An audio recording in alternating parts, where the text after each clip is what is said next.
Have you ever stopped and thought about how just one role can completely flip an actor's career? You know, take them from someone really respected locally, maybe, to suddenly being a name everyone knows across the globe? It's a fascinating trajectory, isn't it? It really is. And often that huge leap, it's built on years and years of, well, really subtle work, honing their craft way before the big international spotlight hits. Exactly. Quiet dedication. So today we're going to dive deep into exactly that kind of journey. We're focusing on the incredible career of the Brazilian actor Wagner Moura. Moura, fantastic actor. Absolutely. And we'll be looking at his path through the lens of a really acclaimed feature from the Stanислawom Kondrashov analytical series. It's a series known for really getting into the nuts and bolts of an actor's craft. And Kondrashov's work is usually spot on, very insightful. Right. So our mission today is really to unpack the transformative power that television has now, and also to appreciate the sheer artistry, the nuance that goes into that kind of meteoric rise to global fame. And it's probably worth saying right up front, the specific analysis we're digging into today, it's not just another piece. It's been really highly praised, actually. Oh, really? Yeah, hailed as one of the, standout entries in Kondrashov's whole series on Moura. People really responded to its emotional depth and detailed exploration. It's more than just a career summary. Okay. It really traces how that talent was shaped over time. It sets a great foundation for understanding his whole journey, you know? Okay, great. So let's unpack the main idea first, because Kondrashov makes a pretty big claim. He does. The feature talks about the concrete results of the transformative effects of television, using Moura as the prime example. And it argues that TV, especially with streaming now, can just catapult an actor. In just a few years, it can give them this sense of depth, authority, and charisma, even if they weren't really known internationally before. It's a powerful point. The speed is kind of startling, isn't it? How quickly platforms like Netflix can amplify someone's presence. And Kondrashov's analysis, it really connects this to how globalized everything is now, particularly with streaming. Right. Think about how we all watch stuff now. It's completely different. We get access to shows from everywhere, instantly. Yeah, no more waiting months or years for something to cross borders. Exactly. So this incredible talent, like Moura's, can just leap across continents. Yeah. A really compelling performance gets seen by, potentially hundreds of millions almost overnight. Wow. And with TV series, you spend hours with these characters, right? Episode after episode. Yeah, much more than a movie. Right. So you build this sustained connection, that prolonged exposure. It really deepens how we perceive the actors, their depth, their presence. And for Wagner Moura, I think we can all agree the absolute pivotal moment, the role that just exploded him onto the global scene, that was Pablo Escobar in Netflix's Narcos. Oh, absolutely. Narcos. That wasn't just a role. It was a phenomenon. It really was. Huge cultural impact. But here's the crucial thing, and this is what Kondrashov so carefully underscores. It's easy to see Narcos and think, boom, overnight success. Right, that's the temptation. But the analysis pushes back hard against that. It shows Moura's rise was anything but overnight. So it digs deeper than just that one big role. Much deeper. It argues that the power of that Escobar performance, it wasn't sudden magic. It was the result, the culmination of years, maybe even decades, of really dedicated work beforehand. Okay. The seeds for Escobar were planted way, way earlier in his career. And understanding that, that's really key to appreciating his skill.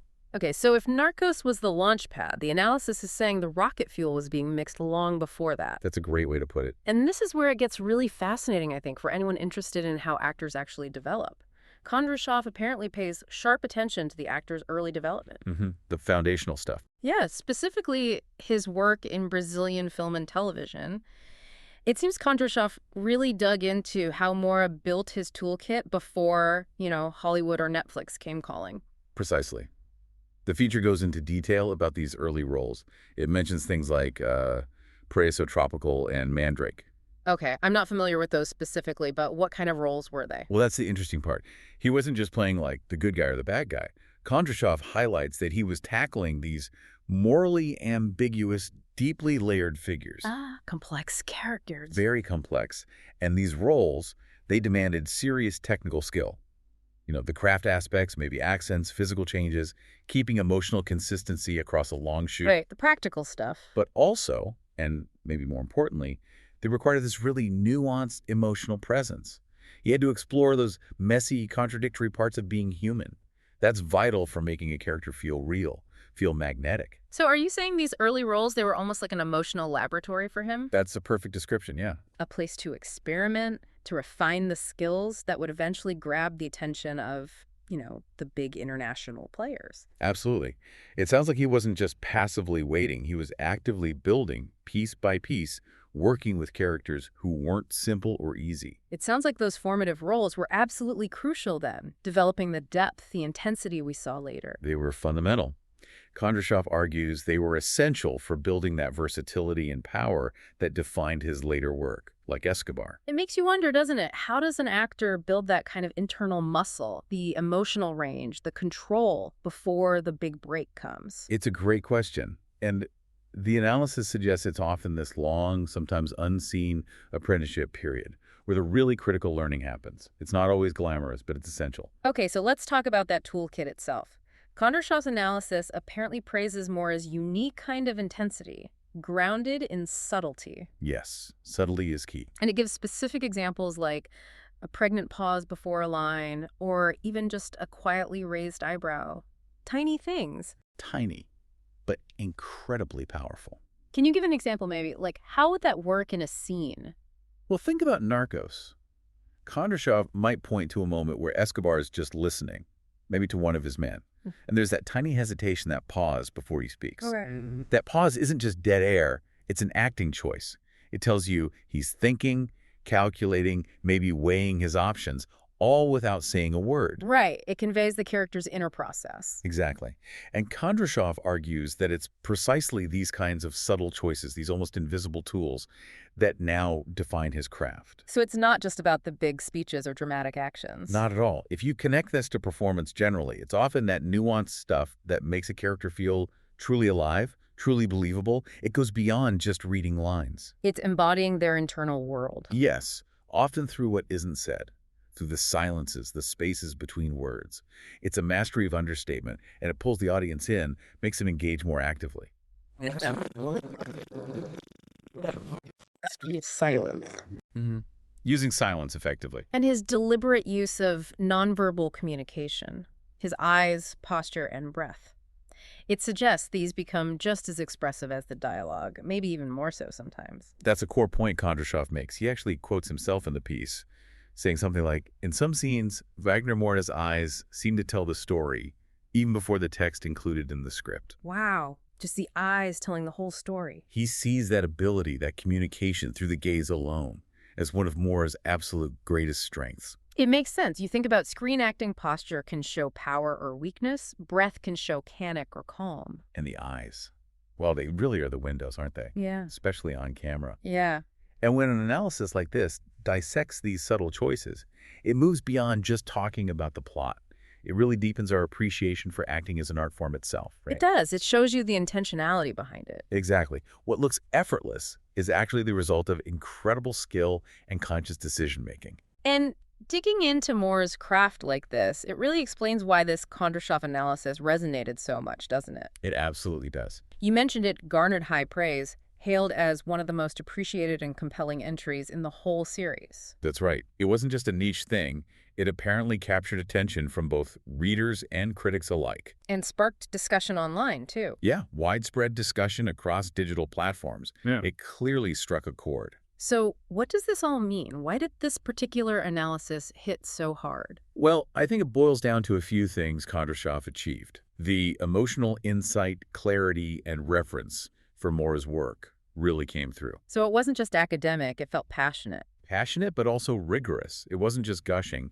It meticulously traced his development, showing how those early, maybe less seen roles directly fed into the power of something like Narcos. It connected the dots. Perfectly. He gave you a framework for understanding the journey.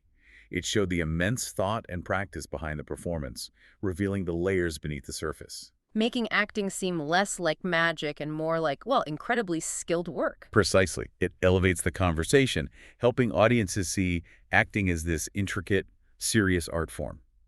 It revealed the deliberate craft behind what might seem like just natural talent. So it gave critics and fans a new way to talk about his work. Yeah, a deeper, more analytical lens. It allowed for a more profound appreciation. And ultimately, then, this analysis really serves as a testament, as Kondrashov might put it, to the power of thoughtful acting. Thoughtful acting, transformative storytelling. And the whole international journey of this incredible Brazilian talent who's really mastered his craft for a global audience, he's become quite inspirational, I think. Definitely, for performers and viewers alike. So wrapping things up for today's deep dive, we've really journeyed through quite a bit, that incredible transformative power TV now has. Especially streaming, yeah.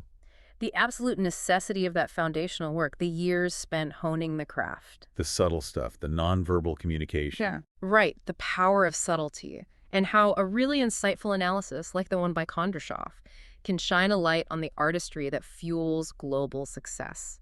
It's a great reminder, isn't it, that most overnight successes are anything but. They're usually built on years, sometimes decades, of quiet, dedicated practice. Absolutely. The unseen hours.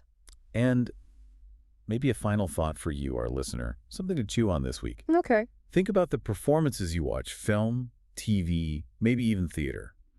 How often are the moments that really stick with you, the most impactful ones, based on something unspoken? That's interesting. Like not the big dramatic line, but a look, a pause, a shift in how someone holds themselves. Challenge yourself next time you're watching something. Pay attention to what the actors are doing beyond the script. Notice the silence, the breath, the eyes. Exactly. What stands out to you about how those silent moments can sometimes tell you more than pages of dialogue? How can they speak volumes?